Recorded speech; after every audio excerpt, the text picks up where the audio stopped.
Hello everyone, this is Gaurav here and welcome back to the channel. क्या हाल है भाई आप सभी के। उम्मीद है आप लोग काफ़ी अच्छे होंगे, घर में पढ़ाई लिखाई कर रहे होंगे। तो यानी कि आप लोग का 13 तारीख को आर्ट्स वालों का इंग्लिश कोर का पेपर हो गया और क्वेश्चन पेपर बहुत इजी आया था अगर कोई पढ़े होंगे तो। ठीक है। हाँ। और आज है आप लोग का 14 यानी 14 फरवरी, और आप लोग का कल होने वाला है क्या, हिंदी इलेक्टिव का पेपर। ठीक है। और हिंदी इलेक्टिव का पेपर काफी सारे बच्चों का होने वाला है, तो ध्यान रखिएगा, जरा गौर कीजिएगा कि इस वीडियो में मैं जो जो बताऊंगा सारा सिलेक्टेड क्वेश्चन बताऊंगा, जो कि आप लोगों का पेपर में डायरेक्ट देखने को मिलेंगे, जैसे कि इंग्लिश वाला पेपर में था। इंग्लिश वाला पेपर में भी आप लोगों को मैंने जो जो बताया था उसी में से ज्यादातर सवाल पूछा गया था। ठीक है। तो टेंशन नहीं लेना है बिल्कुल भी। शुरू से लेकर के अंत तक वीडियो में जुड़े रहना है, बीच से स्किप मत करना। वीडियो पसंद है तो वीडियो को लाइक करना। मेरे चैनल में न्यू है तो सब्सक्राइब करते चलना चैनल को। कोई भी इंफॉर्मेशन हो, कोई भी वीडियो, मैं इसी चैनल में आप लोगों को अपडेट करूंगा। तो चलिए बिना देर के वीडियो को शुरू करते हैं और देखते हैं किस किस तरह का सवाल है। सबसे पहला सवाल आप लोग के सामने कि तमस उपन्यास के लिए आ, विषम साहनी को किस पुरस्कार से सम्मानित किया गया था। तो आप लोग को पता है किस पुरस्कार से, साहित्य अकादमी पुरस्कार। फिर से बोलना बेटा, क्या है, साहित्य अकादमी पुरस्कार से तमस उपन्यास के लिए विषम साहनी जी को क्या सम्मानित किया गया था। यानी ये जो चैप्टर है वो कौन सा है, गांधी, नेहरू और यासर अराफात, है ना। ठीक है, चलो दूसरा सवाल। विषम साहनी के साहित्यिक अवदान के लिए उन्हें किससे सम्मानित किया गया था। साहित्यिक अवदान के लिए उससे उन्हें जो सम्मानित किया गया था वो था साल का सम्मान। साल का सम्मान, डन। तो चलिए आगे बढ़ते हैं जरा। सवाल नंबर 3 देखते हैं। भीषम साहनी का निधन कब हुआ। भीषम साहनी का निधन जो हुआ था, ना ही 2000 में हुआ था, ना ही 2002 में हुआ था, ना ही 2001 में हुआ था। यानी उनका निधन कब हुआ था, 2003 में। यानी कि 87 साल का आयु में उनका निधन हुआ था, 87। ठीक है। चलिए 2003 ध्यान रख के चलिएगा। आगे सवाल बढ़ते हैं। क्या लिखता है, गांधी, नेहरू और यासेर अराफात हिंदी गद्य की किस विद्या की रचना है। तो किस विद्या की रचना है, तो संस्मरण विद्या की रचना है। क्या, गांधी, नेहरू और यासेर अराफात, जो जो कि किनके द्वारा लिखा गया है, जो कि लिखा गया है विषम साहनी के द्वारा। ठीक है। और उनका निधन 2003 में हुआ है। चलो आगे बढ़ते हैं। गांधी, नेहरू और यासेर अराफात स्मरण उनकी किस आत्मकथा का एक अंश है। उनकी किस आत्मकथा का एक अंश है, उनकी जो है आज के अतीत, क्या है बाबू, आज के अतीत आत्मकथा का अंश है, डन। तो चलो आगे बढ़ो। सवाल नंबर 6।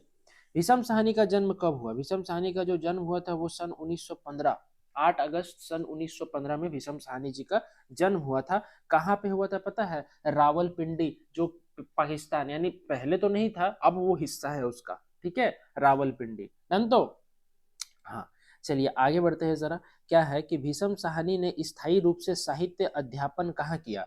यानी कि भीषम साहनी ने जो है वो साहित्यिक जो विद्या प्राप्त की है वो कहाँ से प्राप्त की है। वो जो प्राप्त की है साहित्यिक विद्या वो की है दिल्ली विश्वविद्यालय।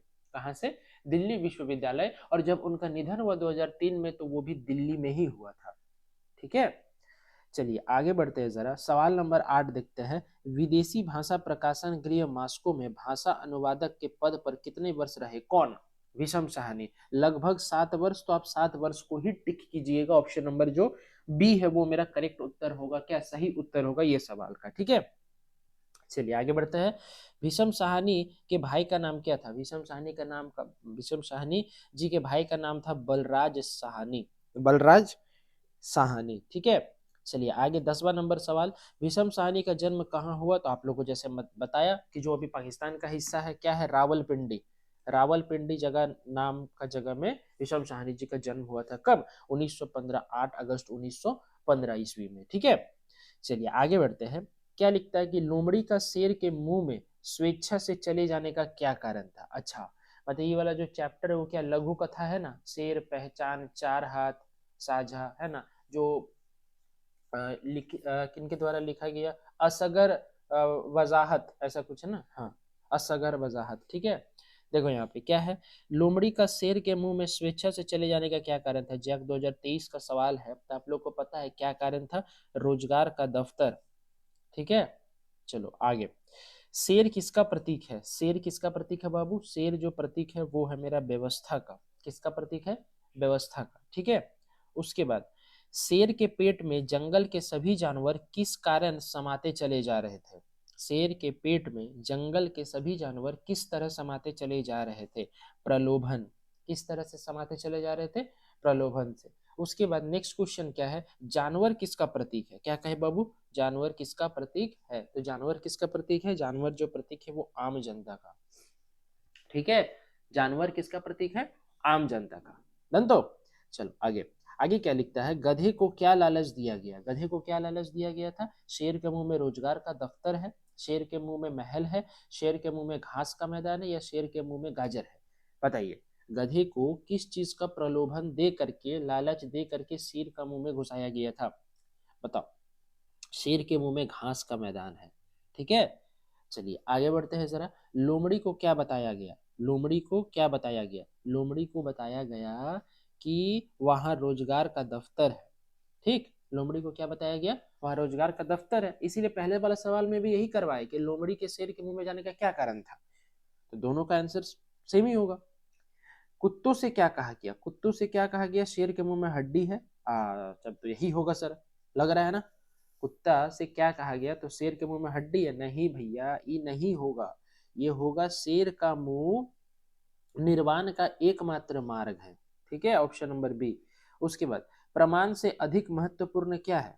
प्रमाण से अधिक महत्वपूर्ण जो है वो है मेरा विश्वास। क्या है? विश्वास। आगे देखते हैं। लेखक शेर के कार्यालय क्यों जाता है? लेखक जो है वो शेर के कार्यालय क्यों गया था? सेवा करने, इच्छा मांगने, रोजगार लेने, या सच्चाई का पता करने? हाँ बताइए जरा सा। सच्चाई का पता करने। ठीक है, उसके बाद शेर का मुंह क्या है? शेर का मुंह क्या है? रोजगार का दर्शन, छलावा मात्र, धोखा, घास का मैदान, इच्छाओं की पूर्ति का माल। हाँ जरा बताइएगा। 10 नंबर का जो है वो सबसे सटीक उत्तर जो होगा वो होगा धोखा, छलावा मात्र। ठीक है, चलिए देखिए यहाँ पे जो नेक्स्ट चैप्टर शुरू हो जाता है आपका वो क्या है? जहां कोई वापसी नहीं। जहां कोई वापसी नहीं यानी क्या है? निर्मल वर्मा जी के द्वारा लिखा गया ये एक कहानी है। ध्यान से देखिएगा। जहां कोई वापसी नहीं पाठ के लेखक का, अच्छा सबसे पहला सवाल वही है, लेखक का नाम बताइए। तो निर्मल वर्मा। उसके बाद निम्नलिखित में से अमझर क्या है? अमझर जो है वो है मेरा क्या? लेखक के प्रोजेक्ट का नाम। क्या है? लेखक के प्रोजेक्ट का नाम। डन। तो एक सेकंड एक सेकंड एक सेकंड, एक सेकंड रुको। निम्नलिखित में से अमझर क्या है, यही ना पूछा गया है?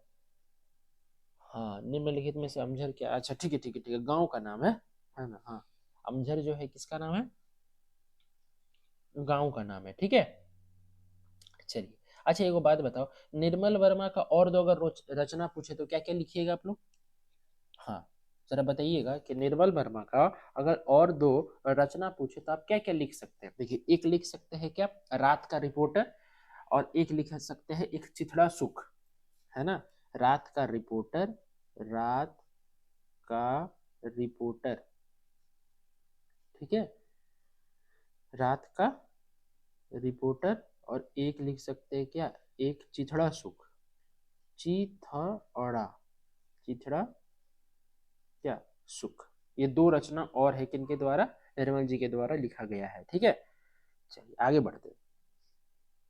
अमझर हो गया। अच्छा, अमझर का क्या अर्थ है? अमझर का क्या अर्थ है बाबू? अमझर का जो अर्थ है वो है कि आमों का झरना।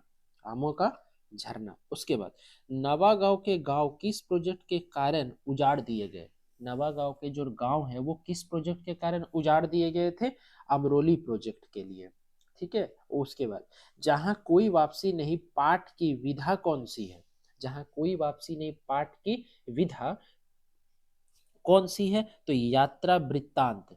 यात्रा वृत्तांत। ठीक है, ये यात्रा वृत्तांत। उसके बाद जहां कोई वापसी नहीं पाठ की मूल संवेदना क्या है? जहां कोई वापसी नहीं पाठ का मूल संवेदना जो है वो है मेरा विस्थापन की समस्या। ऑप्शन नंबर स होगा। ठीक, उसके बाद लेखक निर्मल वर्मा किस संस्था की तरफ से सिंगरौली गए थे? लेखक जो है निर्मल वर्मा जी कौन सा संस्था की तरफ से सिंगरौली गए थे? हाँ जरा बताइएगा, याद आ रहा है क्या? तो दिल्ली की लोकायन संस्था की तरफ से। उसके बाद भारत की सांस्कृतिक विरासत किस कारण जीवित है? भारत की जो सांस्कृतिक विरासत है वो जीवित है एकमात्र किसके लिए बाबूरे? भारत की सांस्कृतिक विरासत किस कारण से जीवित है ना? तो वो है मनुष्य और प्रकृति के रिश्तों के कारण।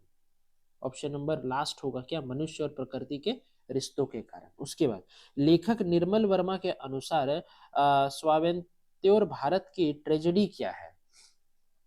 तो उसके अनुसार जो ट्रेजेडी है वो है औद्योगिकरण में प्रकृति, मनुष्य और संस्कृति के संतुलन को ध्यान में न रखना। रखना नहीं बोल रहे, ना रखना। ठीक है, चलिए आगे बढ़े। आगे बढ़ते हैं। कहानी का नायिका का क्या नाम है? अच्छा, कहानी का नायिका का क्या नाम है? यानी दूसरा देवदास, यानी ममता कालिया। ममता कालिया जी के द्वारा लिखा गया है। क्या कहानी का नायिका का क्या नाम है? तो कहानी का नायिका का जो नाम है वो है पारो। ठीक है, क्या नाम है? पारो। ममता कालिया का जन्म किस सन में हुआ? ममता कालिया जी का जो जन्म हुआ था वो हुआ था सन 1940 में। ममता कालिया का जन्म किस शहर में हुआ? ममता कालिया जी का जो जन्म हुआ था वो मथुरा शहर में हुआ था। आगे बढ़ते हैं। ममता कालिया किस कॉलेज में अंग्रेजी की प्राध्यापिका थी? कौन सा कॉलेज में वो अंग्रेजी पढ़ाती थी? कौन सा कॉलेज में? कौन सा कॉलेज में? जल्दी बताओ। दौलत राम कॉलेज, दिल्ली विश्वविद्यालय। ठीक है। उसके बाद कहानी का मुख्य घटना किस घाट पर घटित हुई है? कहानी का जो मुख्य घटना वो कहाँ पे घटित हुआ? वो हुआ है हर की पौड़ी में। उसके बाद दूसरा देवदास किसकी रचना है? ममता कालिया जी का। ठीक है, चलिए आगे बढ़ते हैं जरा। क्या है कि हजारी प्रसाद द्विवेदी जी का जन्म कहाँ हुआ? तो आपको पता है कि हजारी प्रसाद द्विवेदी जी का जो जन्म हुआ था वो हुआ था बलिया। उसके बाद मेघदूत किसकी रचना है? जो मेघदूत है वो किसकी रचना है? मेघदूत रचना है कालिदास जी की। ठीक, उसके बाद शिवालिक क्या है? शिवालिक शिव की जटा, पर्वत श्रेणी, नदियों का समूह या पेड़ पौधों का झुंड? हाँ बताइएगा जरा, क्या है? पर्वत श्रेणी। ठीक है, शिवालिक। उसके बाद कुटज का पेड़ कहाँ अधिक दिखाई देता है? कुटज का पेड़ कहाँ अधिक दिखाई देता है? तो शिवालिक की नीरस पहाड़ी पर। उसके बाद सिल्वा लेवी कौन था? सिल्वा लेवी कौन था? सिल्वा लेवी कौन था बाबू रे, जल्दी बताओ। सिल्वा लेवी कौन था? शिक्षा शास्त्री, भाषा वैज्ञानिक, दार्शनिक या लेखक? तो आप लोग को पता है कि वो कौन थे? भाषा वैज्ञानिक थे। आगे, जीना भी एक कला है, ये पंक्ति किस बात से उद्धृत है? किस बात को वो दर्शा सकती है कि जीना भी एक कला है? जीना भी एक कला है, वो किसको दिखाती है? कुटज को। उसके बाद वशी का अर्थ होता है, क्या होता है वशी का अर्थ? वशी का जो अर्थ होता है वो होता है, देखो, जो मन को वश में रखता है। ठीक है, अच्छा, कुटज किसका साथी है? जो कुटज है वो किसका साथी है बाबू? वो साथी है गाड़े का। ठीक है, डन। तो ये था बहुत इंपॉर्टेंट, मोस्ट इंपॉर्टेंट 25 एमसीक्यू जो कि मेरे को लगा आप लोगों को करवाना चाहिए और मैंने करवाया भी। ज्यादा से ज्यादा वीडियो को शेयर करना अपने सारे दोस्तों के बीच, चैनल को सब्सक्राइब करते चलना और वीडियो पसंद आए तो वीडियो को लाइक करते चलना। तो चलिए मिलते हैं नेक्स्ट वीडियो में कुछ नए क्वेश्चंस के साथ और अच्छे अच्छे क्वेश्चन के साथ। Bye bye, take care.